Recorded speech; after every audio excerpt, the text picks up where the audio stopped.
2024 മികച്ച നടനുള്ള പുരസ്കാരം നേടിയിരിക്കുന്നത് മലയാളത്തിന്റെ അഭിമാനമായ മഹാനടൻ മമ്മൂട്ടിയാണ്.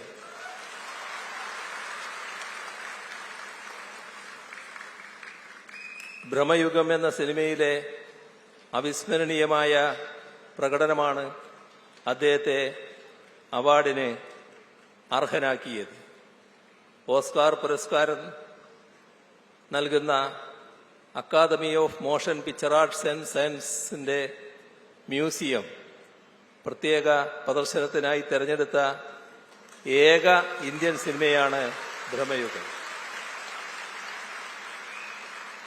അടുത്ത മാസം 12-ന് ലോസ് ആഞ്ചലസിൽ ഈ ചിത്രം പ്രദർശിപ്പിക്കുമ്പോൾ അത് മമ്മൂട്ടി മലയാളികൾക്ക് നൽകുന്ന മറ്റൊരു അഭിമാന നിമിഷമാവും. ഇവിടെ നേരത്തെ സാംസ്കാരിക മന്ത്രി പങ്കുവച്ച സന്തോഷം നമുക്കെല്ലാവർക്കും ഈ ഘട്ടത്തിൽ ഒന്നുകൂടി പങ്കുവെക്കാം. അദ്ദേഹത്തെ പത്മഭൂഷൺ നൽകി രാജ്യം ആദരിച്ചിരിക്കുന്നു.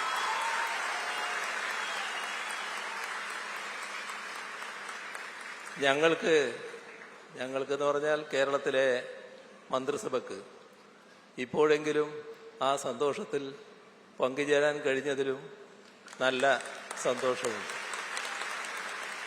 കാരണം കഴിഞ്ഞ കുറേ വർഷങ്ങളായി ഞങ്ങൾ ഈ ശുപാർശ ഇങ്ങനെ നൽകിക്കൊണ്ടിരിക്കുന്നുണ്ടായിരുന്നു. പത്മഭൂഷൺ മമ്മൂട്ടിക്ക് നൽകണം എന്ന ശുപാർശ. എല്ലാറ്റിനും അതിൻ്റെതായ കാലമുണ്ടല്ലോ. ഏതായാലും ഇപ്പോൾ അത് നൽകി എന്നത് ഏറ്റവും സന്തോഷകരമായ കാര്യമാണ്. അദ്ദേഹത്തെ നമുക്ക് ഹാർദമായി അഭിനന്ദിക്കാം. ഇന്ത്യയിലെ ഏറ്റവും മികച്ച നടനുള്ള ദേശീയ അവാർഡ് 3 തവണ നേടിയ അദ്ദേഹത്തിന്റെ 9ാമത്തെ കേരള സംസ്ഥാന ചലച്ചിത്ര അവാർഡാണിത്. 1981-ൽ അഹിംസ എന്ന ചിത്രത്തിലൂടെ മികച്ച സഹനടനുള്ള പുരസ്കാരം നേടിയ മമ്മൂട്ടി പല തലമുറകളോട് മത്സരിച്ചാണ് 4.5 പതിറ്റാണ്ടുകൾക്കിപ്പുറവും പുരസ്കാരങ്ങൾ വാരിക്കൂട്ടുന്നത്. താരപദവിയും പ്രതിച്ഛായയും മറന്ന് ഉടലിനെ അഭിനയ പരീക്ഷണത്തിന്റെ ഉപാധിയാക്കുന്ന നടനാണ് മമ്മൂട്ടി. ഇത്രയും വൈവിധ്യമേറിയ കഥാപാത്രങ്ങളെ അവതരിപ്പിച്ച മറ്റൊരു നടൻ ഇന്ത്യൻ സിനിമയുടെ ചരിത്രത്തിൽ ഉണ്ടായിട്ടില്ല എന്ന് നിസ്സംശയം പറയാം. അരനൂറ്റാണ്ട് കാലമായി മലയാളം, തമിഴ്, തെലുങ്ക്, ഹിന്ദി, കന്നഡ, ഇംഗ്ലീഷ് ഭാഷകളിലായി 420ഓളം സിനിമകളിൽ വേഷമിട്ട മമ്മൂട്ടിയുടെ ഓരോ പുതിയ കഥാപാത്രവും മുൻപൊരിക്കലും നാം കണ്ടിട്ടില്ലാത്ത ഭാവപ്പകർച്ച കൊണ്ട് നമ്മെ വിസ്മയിപ്പിക്കുന്നു.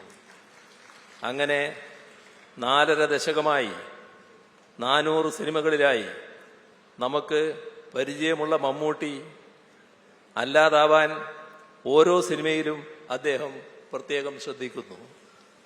മതിലുകൾ കണ്ട് വിഖ്യാത ബ്രിട്ടീഷ് നിരൂപകൻ ഡെറിക് മാൽക്കം പറഞ്ഞ അഭിനയത്തിന്റെ അടക്കിപ്പിടിച്ച ഊഷ്മളത എല്ലാ മമ്മൂട്ടി ചിത്രങ്ങളിലും നാം ഇന്ന് കാണുന്നു. ഒരു നിർമ്മാതാവെന്ന നിലയിൽ മലയാള സിനിമയെ പ്രമേയപരമായി നവീകരിക്കുന്ന കലാമൂല്യമുള്ള ചിത്രങ്ങളാണ് അദ്ദേഹം നമുക്കായി ഒരുക്കുന്നത്. 2022-ൽ അദ്ദേഹം നിർമ്മിച്ച നൻപകൽ നേരത്ത് മയക്കമാണ് മികച്ച ചിത്രമായി തെരഞ്ഞെടുക്കപ്പെട്ടത്. കഴിഞ്ഞ വർഷം നിർമ്മിച്ച കാതൽ മികച്ച ചിത്രത്തിനുള്ള അവാർഡ് നേടി.